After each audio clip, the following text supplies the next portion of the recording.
Hey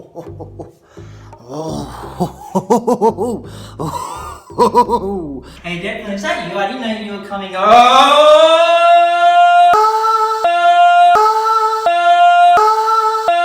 Dramatization may not have happened.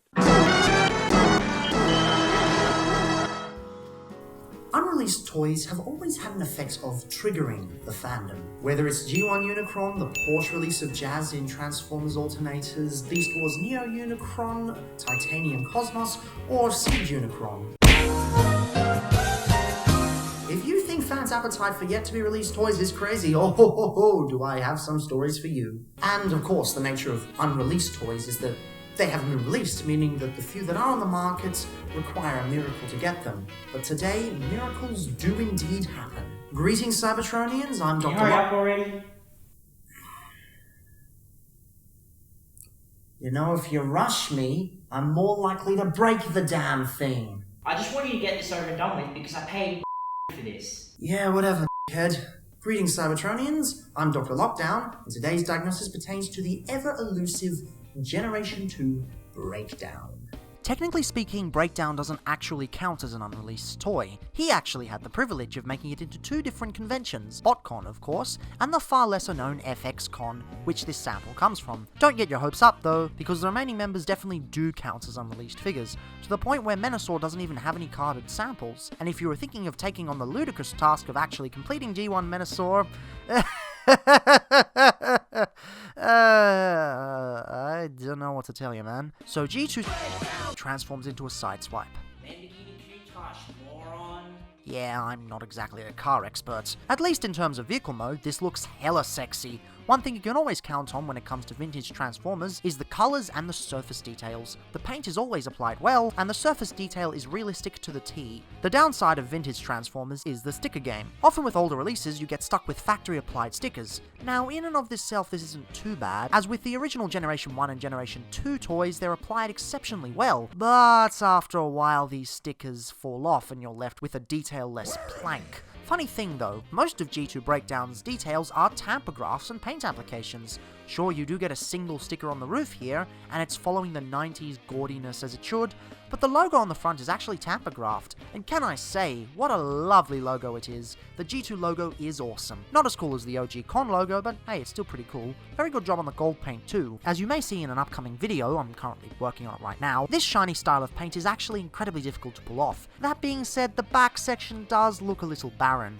Granted, this was an issue on the original, but the spoiler has no paint at all. I'm aware this is accurate to a lot of cars, but in both the white and turquoise plastic, it comes across as cheap, although the G2 version does look far less cheap. Another weird deco thing would be the tampergraphs on the side. They do look really nice, and the fact that they work over the sculpted detail is quite commendable, but I don't know, I just feel they should be a little higher up. Maybe it's the molded door handles preventing it, but the end result is not being able to see the brilliant self-indulgent logo on the side. And it's only on one side. Shame. Okay, my mistake. Apparently there's the Decepticon logo and the words Decepticon there, but you can't see it because it's too low down, further reinforcing my point. Whoopee! Size-wise, he's a Scramble City car. It's about as basic as you get. Not really much to say. So much like most Scramble City combiners,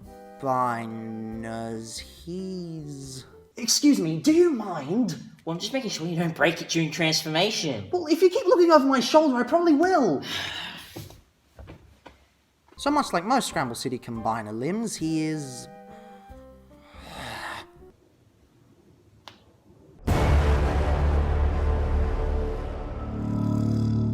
So much like your average G1 breakdown, G2 breakdown transforms just like a regular Scramble City bot, meaning that he's a little bit simple and a little bit underdone in terms of G1 figures, and I'm not comparing it to Mon figures, I'm comparing it to G1 figures. First thing you want to do is extend the waist, come around under it, rotate the legs around, and collapse the waist. And then you bring the backpack back, and is already done. There, told you. Really simple. You thought I was fooling you, but no.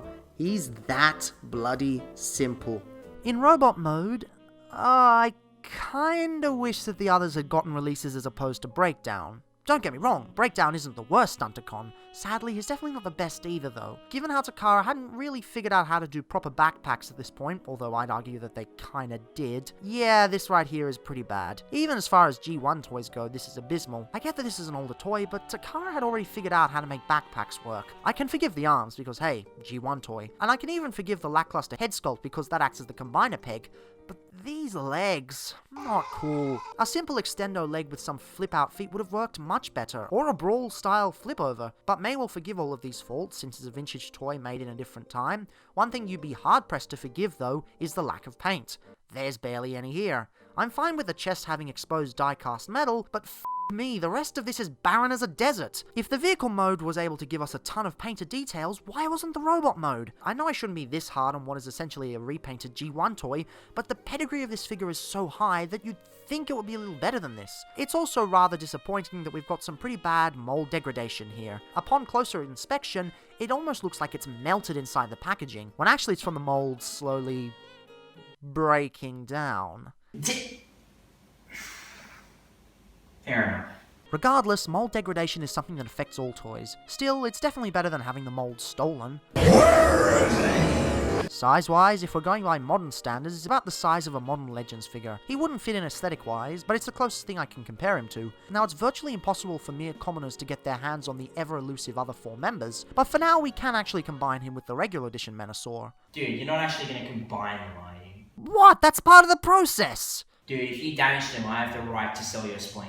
Well, joke's on you, I already had mine stolen in my sleep last week! What? Leg mode works alright sculpt-wise, but the lack of paint really brings it down. It definitely works better than flipping the Combiner Wars version around, since it was actually designed to work this way, but I still feel that I would prefer the front-facing method. Still, that's not how it's designed, so I dare not attempt it in case I break the figure. Arm mode is car mode.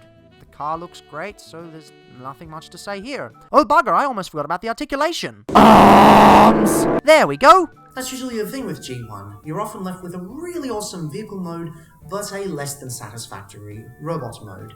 But that is only the case some of the time. See, I'm not comparing this to modern toys, as you might expect on the kind of channel that I run. No, I'm comparing this to several G1 toys of the time. Your Optimuses, your Soundwaves, your Road Rages, as you saw in the video, although that's not really mine, but who cares, this isn't mine either. I mean, the colours are really lovely on this, and the alt mode is brilliant, but it's still Breakdown, so as far as unreleased toys go, from an objective standpoint, it's still not really the best. That said, it is really, really fun. Hey, maybe one day I'll have one of these of my own. But that's not really why people buy these things. It's the novelty behind them and the rarity, not the actual is it good or not. The only is it good or not comes from my critique of the damn thing. Objectively, he is missing a lot of things that make a lot of other G1 toys and by extension G2 repainted toys so endearing. But his colours are still brilliant, I have to give him that. And at the end of the day, it's still much easier to come by than the Mars Toys Seekers. If you really want one of these, well, get your account ready for a barraging, because you're gonna need it. Okay, you done? Yeah? Alright, well, off. So you broke into my house, you forcibly reviewed my treasures, you green shirt wearing, black pant wearing. Alright, I'm leaving, fine. I'm out of here.